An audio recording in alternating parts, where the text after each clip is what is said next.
नमस्कार दोस्तों, स्वागत है आप सभी का। कैसे हैं आप सभी लोग?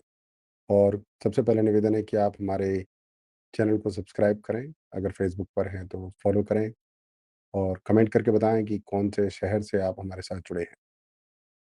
डियर फ्रेंड, जब मैंने पहली बार सुना कि 48 घंटे में गाज़ा में 14,000 बच्चे मर सकते हैं, मेरा दिल दहल गया। और दिल के साथ-साथ दिमाग भी चलाना ज़रूरी होता है। अब ज़रा सोचिए, साल 2023 से अब तक पूरे गाज़ा में कुल मौतें लगभग 60,000 बताई जा रही हैं। और एक यूएन रिपोर्ट कहती है कि सिर्फ 2 दिन में 14,000 बच्चे मर सकते हैं।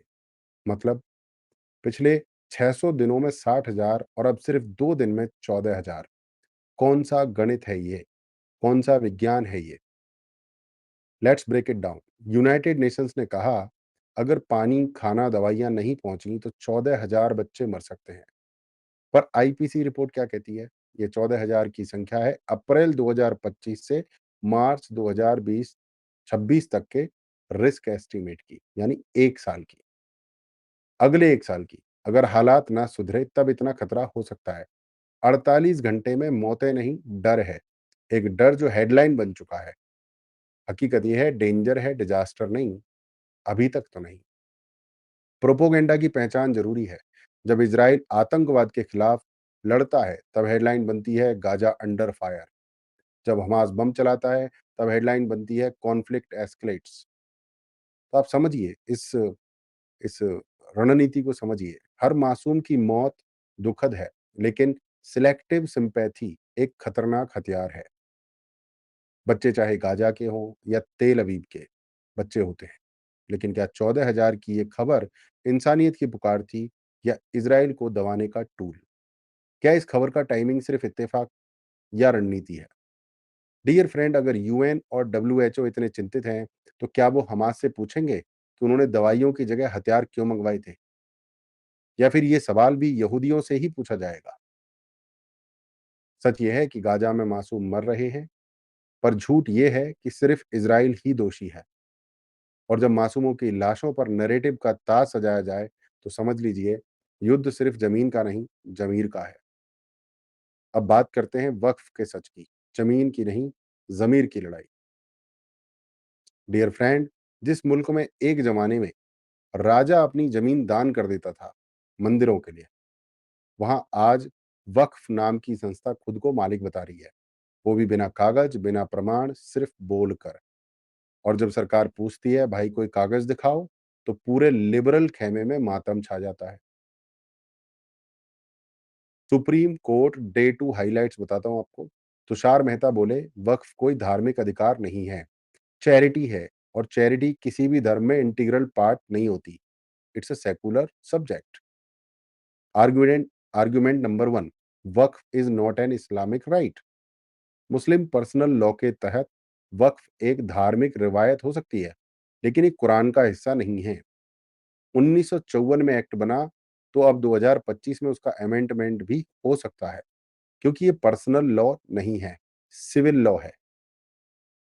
वक्फ का मतलब अब मजहब नहीं, मतलब है बगैर कागजों के कब्जा। Argument number 2, secular nature of Waqf board. Waqf board कोई मस्जिद नहीं है। मॉस्क्यू की देखरेख करती है इंतजामिया कमेटी।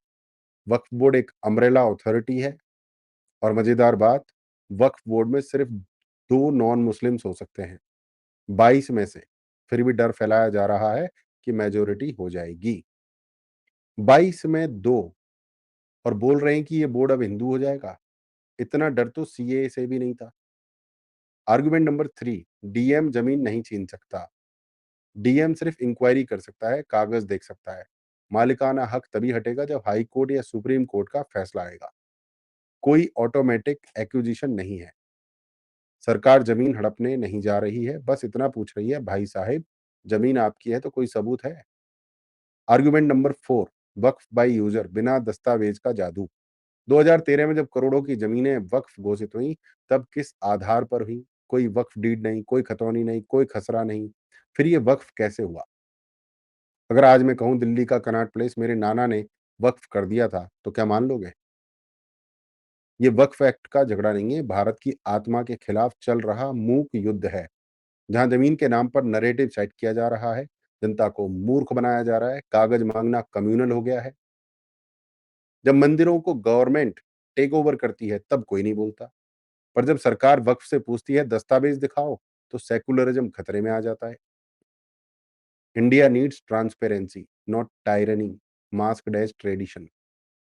अब बात करते हैं, वॉशिंगटन डीसी में 2 इजरायली मारे गए और रेडिकलाइजेशन खुलकर सामने आया। डियर फ्रेंड, अमेरिका की राजधानी वॉशिंगटन डीसी, जहां व्हाइट हाउस है, एफबीआई का हेडक्वार्टर है, होमलैंड सिक्योरिटी का दफ्तर है, वहां एक यहूदी कपल को गोली मार दी जाती है, सिर्फ इसलिए कि वो इजरायली थे। और हत्यारा क्या कहता था? I did this for Gaza. ये कोई प्रोटेस्ट नहीं था, ये वॉर का ट्रेलर था। और ये खेल अब अमेरिका की सड़कों पर खेला जा रहा है। नाम थे इनके यारोन और सारा। यंग इजरायली कपल वॉशिंगटन में कल्चरल इवेंट देखकर बाहर निकले। रात के 9:05 एक मुस्लिम युवक आता है, बात करता है, फिर अचानक ओपन फायर करता है। नतीजा निकलता है, सारा और यारोन वहीं दम तोड़ देते हैं। और फिर उसी हत्यारे ने क्या कहा?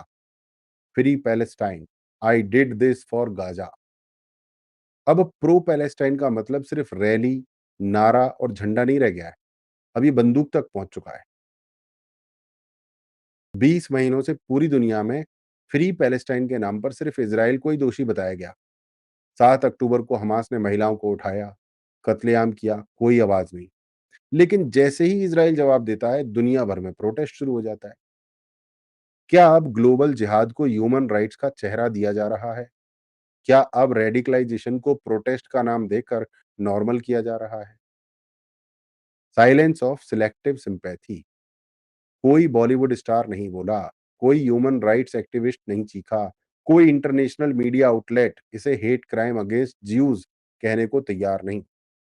ये साइलेंस ही सबसे बड़ा सपोर्ट है टेररिज्म के लिए। और ये साइलेंस डरावना है, खतरनाक है और शर्मनाक है। हमास के समर्थन में अमेरिका और यूरोप की सड़कों पर जीव हेट की बाढ़ आ गई है।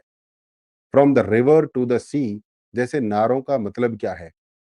Complete elimination of Israel. Dear friend, आज वो गोली इजरायली को लगी है, कल वो गोली किसी मंदिर के पुजारी को लग सकती है। आज फ्री पैलेस्टाइन बोला जा रहा है, कल फ्री कश्मीर बोला जाएगा। ये वही चिढ़ है जो 20 महीने से पल रही थी और अब बंदूक बन चुकी है। अब बात करते हैं हिंदी वर्सेस कन्नड़ा का, जो कहानी है देश का सबसे बड़ा मजाक। डियर फ्रेंड, जब एसबीआई की एक महिला कर्मचारी को कर्नाटक में इसलिए घेर लिया जाता है क्योंकि वो कन्नड़ नहीं बोल पाई, तो समझ लीजिए अब भाषा का सवाल नहीं, भेदभाव का तमाचा बन चुका है। एक हिंदी भाषी लड़की एसबीआई में सरकारी कर्मचारी, उसका ट्रांसफर होता है कर्नाटक। जैसे ही वो अपनी ड्यूटी पर लगती है, लोग इस पर कन्नड़ बोलने का दबाव बनाने लगते हैं।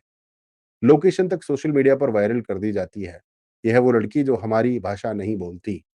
मतलब अब भारत में नौकरी करना है तो भाषा की परीक्षा पास करो, और वो भी सिर्फ उत्तर भारतीयों के लिए। डबल स्टैंडर्ड्स का पूरा एक्सपोज। आरसीबी में विराट कोहली खेले तो चलता है, वो दिल्ली का है। प्रियंका गांधी, राहुल गांधी, खड़गे, कोई कन्नड़ में प्रचार नहीं करता, तब कोई नहीं बोलता। लेकिन एसबीआई की एक लड़की पर पूरा झुंड टूट पड़ता है। यही आपका रीजनल प्राइड है। जब साउथ के लोग नॉर्थ में आते हैं, तब हम इशारों से भी बात कर लेते हैं, पर जब नॉर्थ वाला साउथ में जाता है, तो जहर घोला जाता है। कांग्रेस सरकार हजारों करोड़ उर्दू और मदरसों के नाम करती है, लेकिन वही कन्नड़ एक्टिविस्ट हिंदी को उर्दू से मिला हुआ बताकर घृणा फैला रहे हैं। जब लोग Hindi is not our language कहते हैं, तो पूछिए फिर आप टैक्स का पैसा उर्दू को क्यों दिया जा रहा है? भाषा को अधिकार नहीं, हथियार बना दिया गया है। और अब ये भाषा नहीं, ब्रेकिंग इंडिया टूल किट का हिस्सा बन चुकी है। ट्रेनों, एयरपोर्ट, सरकारी दफ्तरों पर हिंदी साइनेज हटाए जा रहे हैं। हिंदी को उर्दू मिश्रित कहकर खारिज किया जा रहा है। और वही लोग बॉलीवुड की हिंदी डब्ड मूवीज देखते हैं, हिंदी सीरियल्स बिंज वॉच करते हैं, और व्हाट्सएप पर हिंदी में मीम्स सर्कुलेट करते हैं। भारत में अब हिंदी बोलने वाला आउटसाइडर बन गया है। सोचिए, ये देश को जोड़ने वाला सूत्र था, अब इसे काटने की कोशिश हो रही है। डियर फ्रेंड, ये मुद्दा किसी भाषा का नहीं, ये असली समस्या है ब्रेकिंग इंडिया सिंडिकेट की, जो पहले धर्म पर लड़वाते थे, अब भाषा पर। और जो लोग कह रहे हैं कि हिंदी नहीं चलेगी, उनसे पूछिए, क्या भारत अब बटेगा भाषा के नाम पर? मूल समस्या यह है कि अपने ही घर के लोग गद्दार हैं। माय डियर फ्रेंड, ये देश बाहर से जितना नहीं टूटा, अंदर के गद्दारों ने उतना खोखला कर दिया। आजादी के बाद जो हम समझ नहीं पाए, आज वही हमारे लिए सबसे बड़ा खतरा बन गया है। पीएफआई का ऐलान, RSS is our enemy. PFI जैसे कट्टरपंथी संगठन खुलेआम कहते हैं, आरएसएस वालों को घर घर जाकर पहचानो, ये तुम्हारे असली दुश्मन है। और दूसरी तरफ हम हिंदी, कन्नड़, उत्तर दक्षिण, हिंदू मुस्लिम में ही उलझे पड़े हैं। जब दुश्मन तुम्हें घर का पता पूछकर मारना चाहता है, तुम अभी तक भाषा पूछ रहे हो। कर्नाटक में बाढ़ आई, सड़कें टूटी, पर नेताओं को भाषाई झगड़ा उठाने की पड़ी है। बिहार से काम करने आए गरीब लोगों को पीटा गया क्योंकि वो कन्नड़ नहीं जानते थे। सोशल मीडिया पर सिलेक्टिव आउटरीच चल रहा है, फ्री पैलेस्टीन, फ्री गाजा, पर कश्मीर फाइल्स देखकर आंखें मूंद ली जाती हैं। जो कौम अपने दुश्मनों को नहीं पहचानती, उसका अंत उसके दोस्तों से नहीं, उसकी मूर्खता से होता है। वही लोग जो इजराइल पर हमले को जस्टिफाई करते हैं, वो पहलगांव पर चुप रहते हैं। वही लोग जो फ्री स्पीच की बात करते हैं, वो वक्फ एक्ट पर सवाल उठाने वालों को कम्युनल कह देते हैं।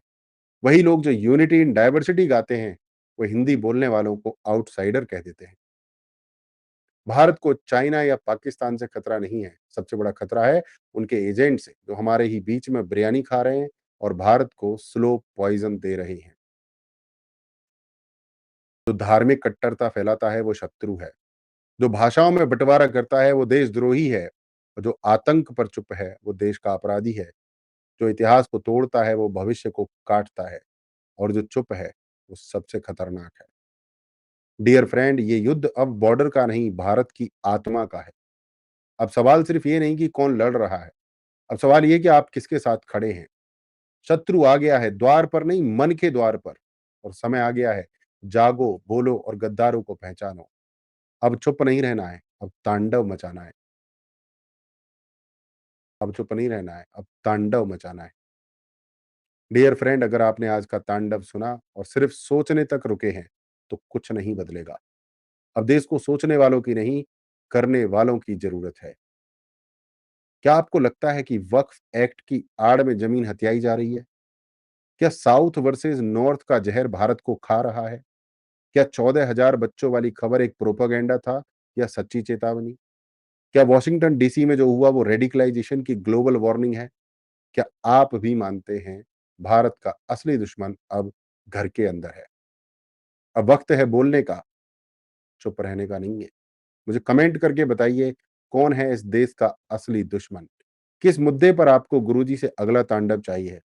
और सबसे जरूरी, क्या आप तैयार हैं एक डिजिटल योद्धा बनने के लिए? अगर हाँ, तो जुड़िए हमारे करियर बिल्डिंग स्कूल से।